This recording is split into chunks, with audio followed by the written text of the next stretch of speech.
Shalom Bapak Ibu Saudara yang dikasihi Tuhan. Hari ini kita akan belajar bersama-sama dari 1 Samuel pasalnya yang kelima. Saya akan baca ayatnya yang ke-6. Tangan Tuhan menekan orang-orang Asdod itu dengan berat, dan ia membingungkan mereka. Ia menghajar mereka dengan borok-borok, baik Asdod maupun daerahnya. Jadi kita akan melihat saat ini bagaimana di dalam pasal yang keempat, yang hari kemarin kita belajar tabut Tuhan dirampas, dan hari ini kita belajar tabut Tuhan itu ada di tanah orang Filistin. Dan karena itu maka tabut Tuhan, yaitu kehadiran Tuhan, itu bukan membawa berkat bagi orang Filistin, melainkan membawa malapetaka bagi mereka. Dimulai dari ayat 1 di mana mereka menaruh tabut Tuhan itu di kuil, di mana tempat mereka beribadah kepada Allah mereka, yaitu Dagon. Tetapi patung Dagon itu jatuh, 2 kali jatuh, dan akhirnya kepalanya terpenggal, tangannya terbelah, ya. Artinya Dagon itu dikalahkan oleh Allah Israel, Tuhan Allah Yahweh. Dan ini menarik sekali bahwa orang Asdod tidak menyadari hal itu sebelum mereka akhirnya mengalami yang namanya sakit penyakit. Mereka mati, dan yang tidak mati di dalam ayatnya yang ke-12 itu dihajar dengan borok-borok. Tidak hanya di kota Asdod, tetapi di daerah-daerahnya. Tidak hanya di daerah Asdod, kota Asdod, tetapi juga di daerah Gad, ya, dan di daerah Ekron. Ya, jadi ini menjadi sebuah pertanyaan bagi kita bahwa sungguh suatu hal yang sangat luar biasa, di mana ketika Tuhan yang menjadi musuh manusia. Kalau manusia yang menjadi musuh sesamanya, dan Tuhan yang membela manusia yang menjadi dimusuhi oleh manusia itu, ya, maka saya percaya bahwa pertolongan Tuhan, pembelaan Tuhan itu yang terbaik daripada pembelaan yang datang dari manusia. Tetapi kalau Tuhan yang menjadi musuh kita, siapa yang mau bela kita? Iblis? Enggak. Tidak mungkin. Tuhan yang jadi musuh kita, siapa yang mau angkat kita? Dan hari ini kita melihat jelas sekali di ayatnya yang ke-6, tangan Tuhan menekan orang Asdod. Bapak Ibu Saudara yang dikasihi Tuhan, tangan yang sama memberkati orang-orang, tangan yang sama juga bisa menghukum setiap orang. Dan hari ini kita akan belajar bersama bagaimana setiap kita itu harus berada di posisi yang benar, bukan sebagai musuh Allah, tetapi sebagai sahabat Allah. Sehingga apapun sakit penyakit, apapun virus, apapun tantangan yang kita sedang alami, yang karena perbuatan dari kuasa kegelapan, karena akibat dari dosa manusia, bumi yang menjadi rusak menyebabkan terjadinya virus yang anehnya itu berasal dari hewan-hewan, flu burung, flu babi, SARS, MERS, antraks, dan terakhir ini corona. Ini menjadi sebuah perenungan bagi kita bahwa marilah kita tempatkan diri kita bukan di posisi menjadi musuh Allah, tetapi menjadi sahabat Allah. Dan mari perhatikan ini, firman Tuhan dengan jelas berkata bagi kita bahwa mari jangan sampai tangan Allah yang menghukum kita. Kalau dunia sedang menghukum kita dengan virus yang mengharuskan kita melakukan berbagai macam dengan segala keterbatasan, maka mari kita kuatkan hati kita.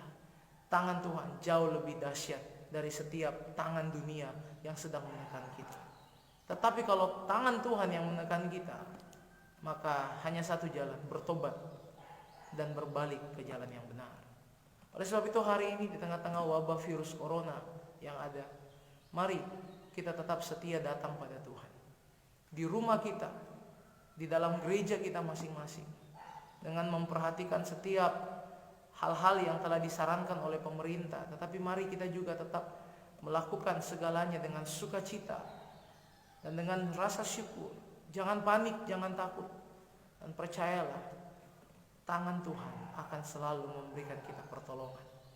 Alkitab dengan jelas berkata, walau 1000 rebah di sisi kiriku, 10.000 rebah di sisi kananku, aku tidak akan haleluya, sebab Yesus besertaku.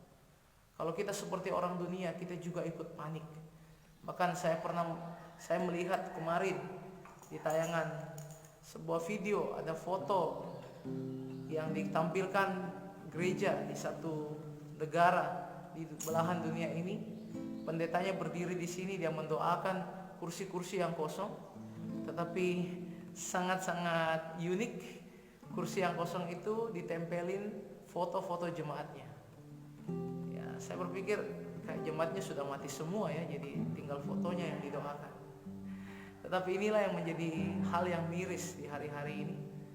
Mari, biarlah hidup kita semakin dekat pada Tuhan, semakin berharap pada Tuhan. Badai ini pasti berlalu. Kuasa Tuhan tetap akan kuat memegang hidup kita. Tangannya tidak pernah melepaskan kita. Dia Allah yang sanggup melakukan perkara-perkara yang ajaib. Hari ini engkau akan lihat perbedaan antara orang yang beribadah dan orang yang tidak beribadah, antara orang yang percaya dan orang yang tidak percaya. Dan marilah kita tetap setia untuk hidup di dalam kekuatan kuasanya, sebab tangan Tuhan tidak akan pernah melepaskan kita. Jangan sampai tangan yang memberkati itu menjadi tangan yang menghukum kita. Tetap dekat pada Tuhan, tetap berharap kepadanya. Pertolongan kita itu pasti bagi setiap kehidupan ini. Haleluya. Satu lagu untuk menutup renungan ini. Ku tidak takut, sebab Kau besertaku. Ku tidak bimbang, sebab Engkau Allahku.